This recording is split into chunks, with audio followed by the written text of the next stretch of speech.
The Teen Phantom Part 27 in audio. Her mother may have been a little upset at first about her dress, but overall her mother is in a very good mood.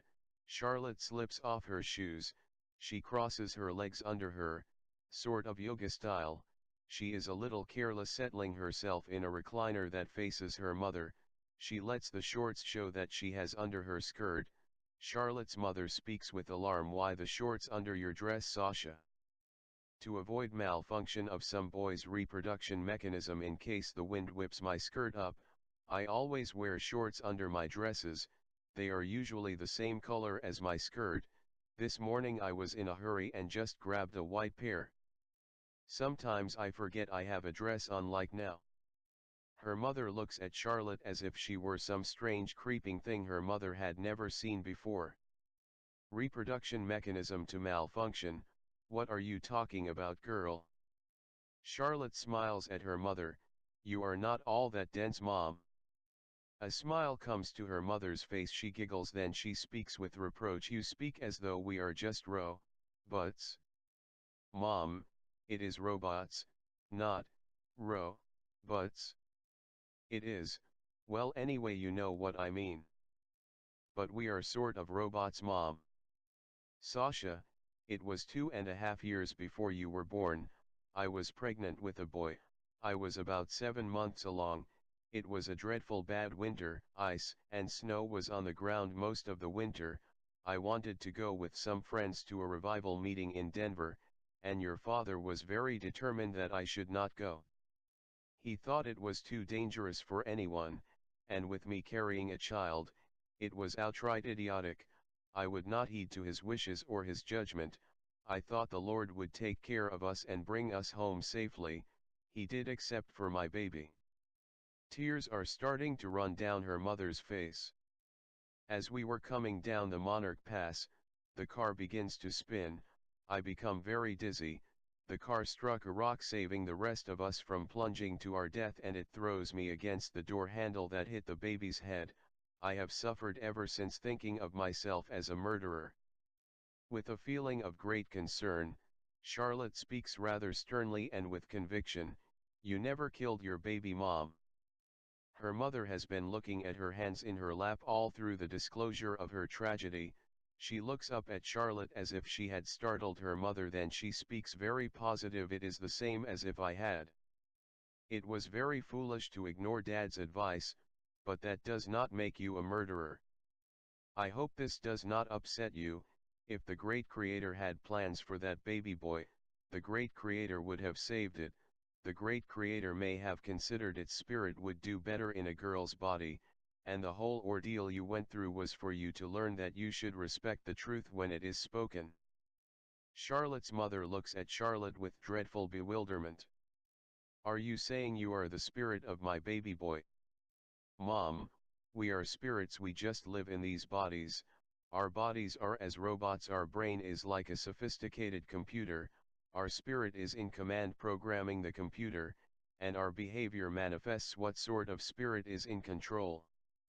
Charlotte's mother looks thoughtfully at her little girl for some time, then she looks back down to her hands in her lap.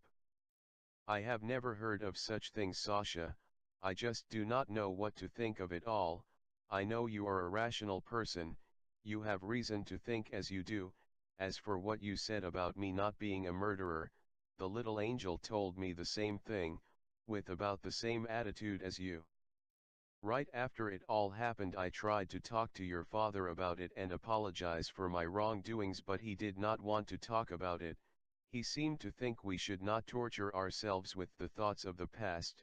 He said we should look to the future to make it better. It upset me. It was as if he was keeping me from repenting of my wrongdoings." "Mom, Dad is right. We cannot change the past, and we should not want to change it. It does not help to dwell on it either. If you knew Dad very well, you would realize he does not do that sort of thing. He does not retaliate or punish, and he does not intrude into anyone's life. In the past I have gotten very irate because he made me figure out my own problems. I thought he should give me the answer. Now I realize I would not be the person I am if he had not dealt with me as he did." "Sasha, I understand what you say, I know it is true. I must have a long serious talk with Ada Jane. I have treated her very badly. I have told her many times that your father stole you away, which is not true. I took Ada Jane from her world to live in mine. I realize now that I built my world with bitterness. I never told Ada Jane the reason why I had to give you to your father was to replace the boy I should have had for him. It was terribly hard for me. I didn't want to do it, but my conscience would not let me do otherwise. I realize you are as a son to your father, except for carrying his name. You are as much or more comfort to him as a son would be. Mom, you did not give me to Dad, I belong to both of you. Yes, that is true in one way, but you would not be the person you are today though, if I had not let your father supervise your life and kept myself out of it. It was very difficult, and at times, my performance was not good. I think I could not have survived without taking Ada Jane into my world.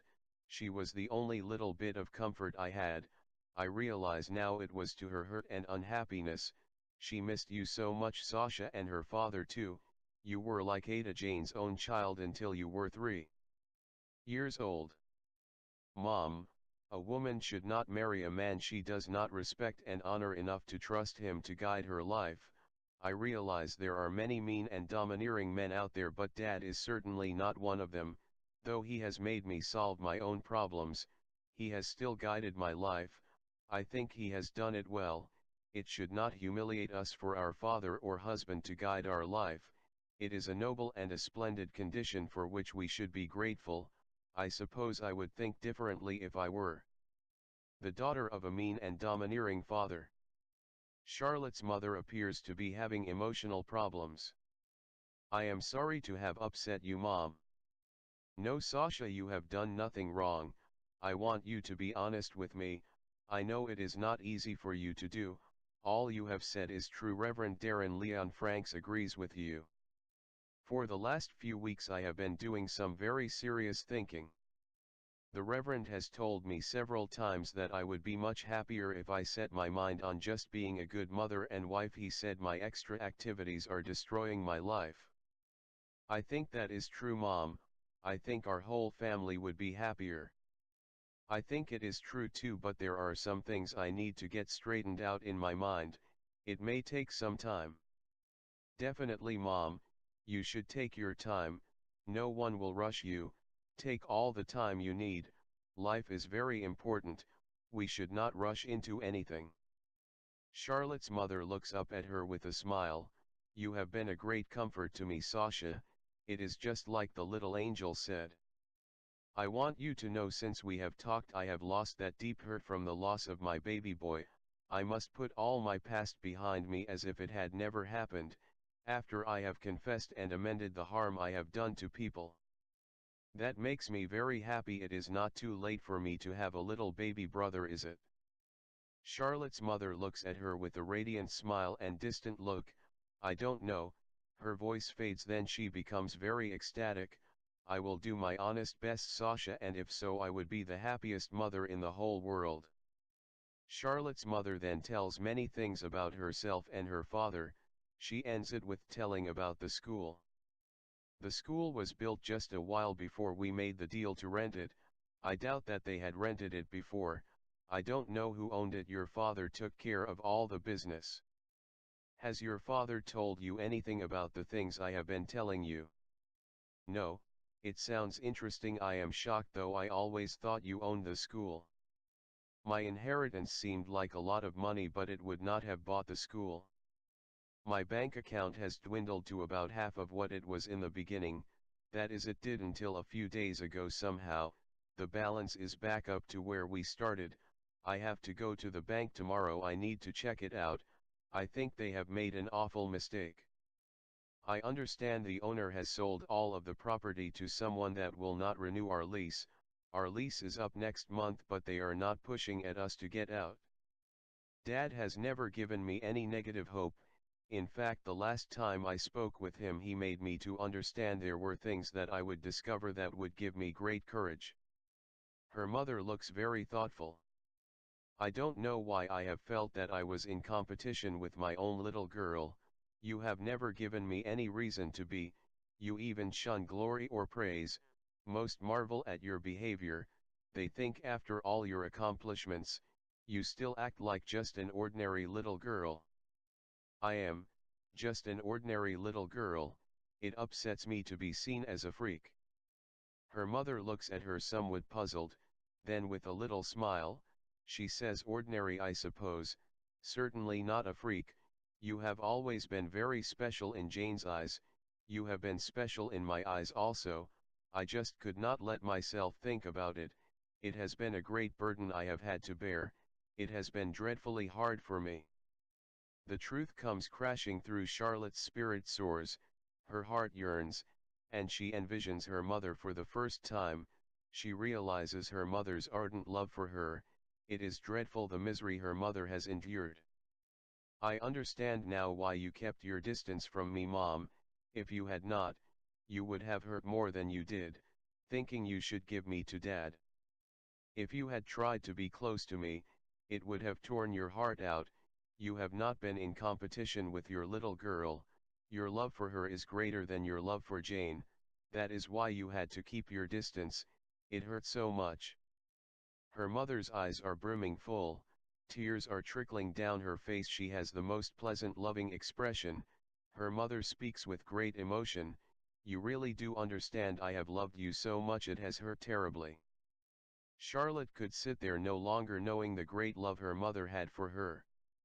She is soon out of her recliner sitting in her mother's lap, she was like a little child again, hugging her mother and crying. They hug and cry for a long while before Charlotte returned to her recliner. I hope we have not ruined your dress with our tears. I doubt that we have, it does not matter if we did, I realize I have a real and loving mother now, that is worth much more than all the dresses in the world. Have you ever thought about your real parents? No. My adopted parents pampered me, they give me anything I wanted, I had no reason to think about my real parents. Did your adopted parents tell you how they found you? No, my adopted father was always evasive when anything came up about my real parents, he was very upset when he realized I knew they were not my real parents, he tried to convince me I was wrong, he even showed me some papers that showed they were my real parents, when he could not persuade me otherwise, he tried to get me to tell him how I knew, I had promised I would never tell my adopted parents. Did you keep your promise? Yes, I have never told a soul, you are the first to know. He was the kindest man I have ever known, the time I spent with him was so comforting and wonderful, for about a year we spent 5 or 6 hours together every weekend. I was at my girlfriend's home, he was a close friend to her parents, I met your father for the first time at their home, in one way your father took Albert's place, I truly needed your father, he was all a girl would want, kind and handsome, but I still missed Albert. I had planned to name the boy I lost after him. Albert told me that it was best that I didn't know about my real parents, other than that they were deceased. The secrets of your parents are very sad and tragic, your grandfather told me some about it, he thought it best if you were unaware of the details. With a very astonished look, Charlotte's mother speaks, you have talked to my grandfather? Yes, I learned about him this morning, his name is Albert Troy Stewart. Charlotte's mother looks extremely astonished. So Albert was my grandfather, the Stewarts did live nearby but no one seemed to know precisely where they lived. It hurt terrible when he had to stop his visits with you, he knew it would be best for you under the circumstances, he kept an eye on you, he influenced your life through connections and his friends. I would like to know all you can tell me about my parents, though it is sad and tragic. You must never speak of it to anyone except your grandfather, there were international laws involved in some of the problems. Though your adopted parents treated you well, they were a part of an awful deed, your adopted mother was unaware of any of it, your adopted father paid a small fortune to obtain you as their child. The kidnappers never lived to enjoy the small fortune, it was all in gold, your grandfather has it in safekeeping, they identified the two that were responsible for the murder, they linked them to the murder of your parents and they killed them when they apprehended them, but they never found you.